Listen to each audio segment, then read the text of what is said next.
నమస్తే. నేను మీ వెంకట్. జీవన్ రెడ్డి బీఆర్ఎస్‌లోకి ఏప్రిల్ 10వ తేదీ నాడు జీవన్ రెడ్డి, కేసీఆర్ సమక్షంలో బీఆర్ఎస్‌లో జాయిన్ కాబోతా ఉన్నారు.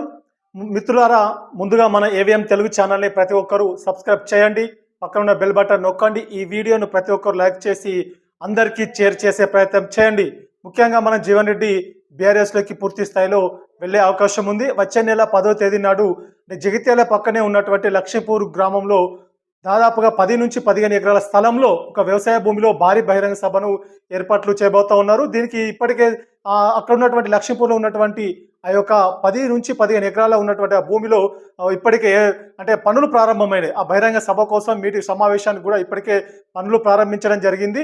రానున్న కొద్ది రోజుల్లోనే ఒక 2-3 రోజుల్లోనే కూడా కేటీఆర్, హరీష్ రావు జగిత్యాలకు వచ్చి జీవన్ రెడ్డితో వారి ఇంటికి వెళ్ళి స్వయంగా వారిని పార్టీలోకి ఆహ్వానించి వారి కేసీఆర్ తోటి మాట్లాడించిన తర్వాత ఆ బహిరంగ సభ స్థలాన్ని కేటీఆర్, హరీష్ రావు పరిశీలించే అవకాశం ఉంది. పూర్తి స్థాయిలో ఏర్పాట్లపై సమీక్షను కూడా చేసే అవకాశం మాత్రం కనబడతా ఉంది. ఇక్కడ జగిత్యాల మాత్రం పెద్ద ఎత్తున చర్చ జరుగుతోంది. బీఆర్ఎస్ పార్టీ నాయకులు, కార్యకర్తలు ఇప్పటికే జీవన్ రెడ్డి కన్ఫర్మ్ అయింది, బీఆర్ఎస్లోకి జాయిన్ కాబోతా ఉన్నారని వారు ఇప్పటికే పెద్ద ఎత్తున చర్చ మతం జరుగుతూ ఉంది. పెద్ద ఎత్తున ప్రచారం కూడా జరుగుతూ ఉంది. ఒక పక్క జీవన్ రెడ్డి అంశాలు కూడా బీఆర్ఎస్ ప్రత్యామ్నాయమే అని కూడా వారు పదే పదే చెప్పడం జరుగుతుంది. జీవన్ రెడ్డి కూడా ఒకనొక దశలో కూడా అంటే ఈ వచ్చే నెల 10వ తేదీ నాడు మొత్తం కేసీఆర్ సమక్షంలో కేసీఆర్ జగిత్యాలకు వచ్చి జగిత్యాల పక్కన ఉన్నటువంటి లక్ష్మీపూర్ గ్రామంలో పెద్ద ఎత్తున భారీ బహిరంగ సభలో జీవన్ రెడ్డికి బీఆర్ఎస్ పార్టీ కండువా కప్పి బీఆర్ఎస్లోకి కేసీఆర్ ఆహ్వానించే అవకాశం మాత్రం ఉంది. ఇది పూర్తిగా ఒక స్పష్టత వచ్చే అవకాశం మాత్రం ఉంది. తప్పకుండా ఇప్పటికే జీవన్ రెడ్డి తోటి మంతనాలు జరుగుతూ ఉన్నాయి. ఇప్పటికే బీఆర్ఎస్ పార్టీకి సంబంధించినటువంటి సీనియర్ నాయకులు, కార్యకర్తలు అంతా కూడా ఇప్పటికే పదే పదే జీవన్ రెడ్డి ఇంటికి వెళ్ళి వారితో స్వయంగా సమావేశాలు కావడం జరుగుతుంది. వారితో సుదీర్ఘంగా చర్చలు కూడా జరుగుతూ ఉన్నాయి. ముఖ్యంగా ఇక్కడ బలమైన పార్టీగా బీఆర్ఎస్ పార్టీ ఉంది, కానీ బలమైన నాయకత్వం జగిత్యాల లేదు. కాబట్టి జీవన్ రెడ్డి రూపంలో జగిత్యాలకు బలమైన నాయకత్వము అందించే అవకాశం ఉందని మాత్రం బీఆర్ఎస్ పార్టీకి సంబంధించిన కార్యకర్తలు మాత్రం చర్చించుకుంటూ ఉన్నారు. వాస్తవంగా బీఆర్ఎస్లోకి జాయిన్ అయిన తర్వాత కూడా పూర్తి స్థాయిలో జీవన్ రెడ్డికి బీఆర్ఎస్ పార్టీలో పెద్ద ఎత్తున సముచిత స్థానాన్ని కల్పిస్తాం, వారికి పార్టీ పరంగా కీలకమైన బాధ్యతలు కూడా అప్పచెప్తామని కూడా ఒక బీఆర్ఎస్ పార్టీ వర్గాల్లో మాత్రం చర్చనీయాంశంగా మారింది. ఒక చర్చ అయితే జరుగుతూ ఉంది వాస్తవంగా. మరి బీఆర్ఎస్ పార్టీలోకి వచ్చే నెల 10వ తేదీన కేసీఆర్ సమక్షంలో చేరిన తర్వాత జీవన్ రెడ్డికి ఎలాంటి అవకాశాలు కల్పిస్తారు, ఎలాంటి బాధ్యతలు ఇస్తారు, మరి జీవన్ రెడ్డి ఏ విధంగా పనిచేయబోతా ఉన్నారు అని ముఖ్యంగా పదే పదే మొత్తం చర్చ అయితే జరుగుతుంది. ముఖ్యంగా సీఎం రేవంత్ రెడ్డి పూర్తి స్థాయిలో టార్గెట్ చేయబోతా ఉన్నారు. బీఆర్ఎస్ పక్షాన ఉండి ప్రశ్నించే గొంతుకగా ఉండి ఒక ప్రధాన ప్రతిపక్ష నేతగా, ఒక ప్రతిపక్ష పార్టీగా జగిత్యాల నుంచే జీవన్ రెడ్డి ఈ యొక్క ప్రభుత్వాన్ని నిలదీసే అవకాశం ఉంది, ఈ ప్రభుత్వాన్ని ఎండగట్టే అవకాశం ఉందని మాత్రం బీఆర్ఎస్ పార్టీ వర్గాల్లో, జీవన్ రెడ్డి అనుచరులు, కార్యకర్తల వర్గాల్లో మాత్రం పెద్ద ఎత్తున చర్చ అయితే జరుగుతూ ఉంది. వాస్తవంగా రానున్న రోజుల్లో మాత్రం పూర్తి స్థాయిలో తేట తెల్లబోయే అవకాశం ఉంది. జగిత్యాలలో మొత్తం రాజకీయ వేడి మాత్రం కనబడతా ఉంది. పూర్తి స్థాయిలో ఒకానొక దశలో ఇప్పటికే కాంగ్రెస్ పార్టీ వర్గాల నుంచి కూడా కొంత వేచి చూసే ధోరణి అవలంబించాలి. ఇప్పుడే జీవన్ రెడ్డిపై ఎలాంటి ఆరోపణలు, ప్రతి విమర్శలు చేయకూడదు, కొంత సమయాన్ని మాత్రం పూర్తి స్థాయిలో చూడాలని కూడా వాళ్ళు కాంగ్రెస్ పార్టీ అధిష్టానం కూడా పదే పదే చెప్తా ఉంది. ముఖ్యంగా ఏ పార్టీలోకి వెళ్ళిన తర్వాత, అధికారికంగా బీఆర్ఎస్ పార్టీలోకి వెళ్ళిన తర్వాతనే మాత్రం జీవన్ రెడ్డిపై విమర్శలు చేసే అవకాశం మాత్రం కాంగ్రెస్ పార్టీ నుంచి కూడా ఉండే అవకాశం మాత్రం కనబడతా ఉంది. మనకు పూర్తి స్థాయిలో మనం చూసుకున్నట్టయితే జగిత్యాల నుంచి కూడా ఒక నూతన రాజకీయ ఒడివడి కనబడతా ఉంది. వాస్తవంగా సుదీర్ఘ రాజకీయ అనుభవం ఉన్నటువంటి జీవన్ రెడ్డి కాంగ్రెస్ పార్టీని 42 ఏళ్ల అనుబంధాన్ని తెంచుకోవడం జరిగింది. దీంతో నూతన రాజకీయ ఆరంగేటం మాత్రం జీవన్ రెడ్డి నూతనంగా బీఆర్ఎస్ పార్టీ ద్వారా ప్రారంభించే అవకాశం మాత్రం పునఃప్రారంభించే అవకాశం మాత్రం కనబడతా ఉంది. వాస్తవంగా మనం చూద్దాం ఎంతవరకు ఇది సక్సెస్ కాగలుగుతారు. జీవన్ రెడ్డి నిజంగా బీఆర్ఎస్ పార్టీలోకి ఒక మీడియాలో పెద్ద ఎత్తున చర్చ అయితే జరుగుతుంది. జగిత్యాలలో ప్రధానంగా చర్చ అయితే జరుగుతూ ఉంది.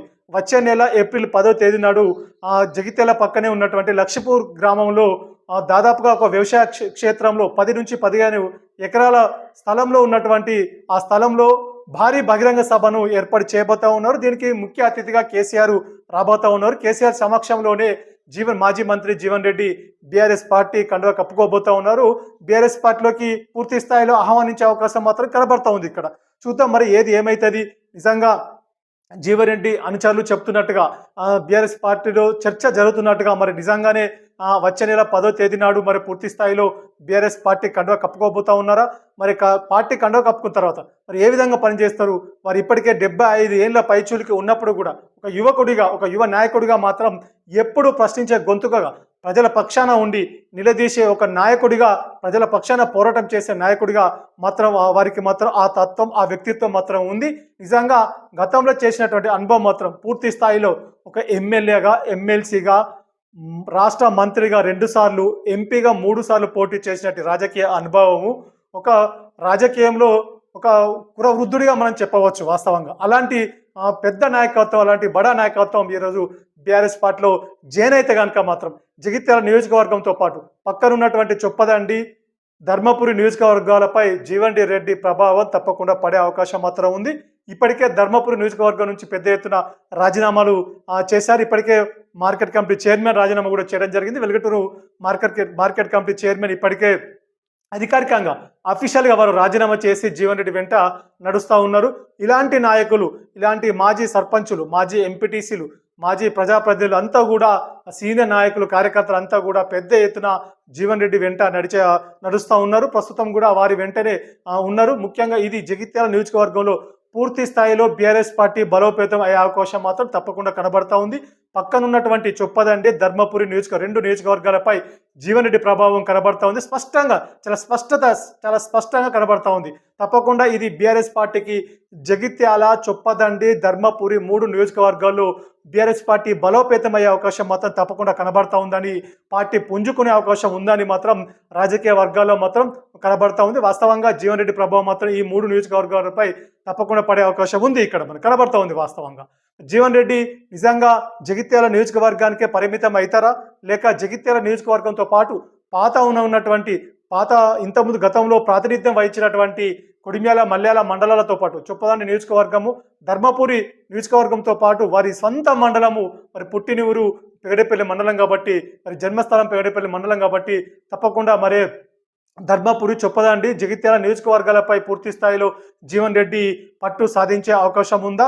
మరి అక్కడికి వెళ్ళి ఖచ్చితంగా పార్టీ బలోపేతం కోసం, బీఆర్ఎస్ పార్టీ బలోపేతం కోసం పనిచేసే అవకాశం ఉంటుందా అనేది రానున్న రోజుల్లో తేలనుంది. ముఖ్యంగా ఒక బలమైన ప్రతిపక్ష నేతగా, ఒక బలమైన ప్రజాపక్షకుడిగా, ప్రజల పక్షాన ఉండి పదే నేను ఫైట్ చేస్తా, ఈ ప్రభుత్వం నిర్లక్ష్య వైఖరిని కూడా నేను ఎండగడతా, ప్రభుత్వం లోటుపాట్లను, ప్రభుత్వం అనేక విధాలుగా విఫలమవుతా ఉంది, అన్ని పక్షాలకు న్యాయం జరగట్లేదు, చాలా ఇబ్బంది, అన్ని సామాజిక వర్గాలు, ముఖ్యంగా రైతులు, మహిళలు, విద్యార్థులు, నిరుద్యోగులు పెద్ద ఎత్తున నిర్లక్ష్యానికి గురవుతూ ఉన్నారు, చాలా బాధలో ఉన్నారు, చాలా ఇబ్బందులు పడుతూ ఉన్నారని వాళ్ళు పదే గుర్తు చేయడం జరుగుతుంది. ముఖ్యంగా రైతు సమస్యలపై పెద్ద ఎత్తున పోరాటం చేసే అవకాశం ఉంది, ప్రభుత్వాన్ని నిలదీసే అవకాశం ఉంది, ప్రభుత్వాన్ని ఎండగట్టే అవకాశం మాత్రం మనకు తప్పకుండా కనబడతా ఉంది. ఇక్కడ ప్రభుత్వం పూర్తి స్థాయిలో న్యాయం చేయట్లేదు, ప్రజలు కోరుకునే విధంగా, ప్రజలు కోరుకొని కాంగ్రెస్ పార్టీకి అధికారం అప్పచెప్పిన తర్వాత కూడా ప్రజల నమ్మకాన్ని వమ్ము చేస్తూ ఉన్నారు, ప్రజలు కోరుకునే విధంగా ప్రభుత్వ పరిపాలన సాగట్లేదు అనేది కూడా వారి ఆవేదనగా, వారి బాధగా చెప్పడం జరుగుతుంది. ప్రతిసారి కూడా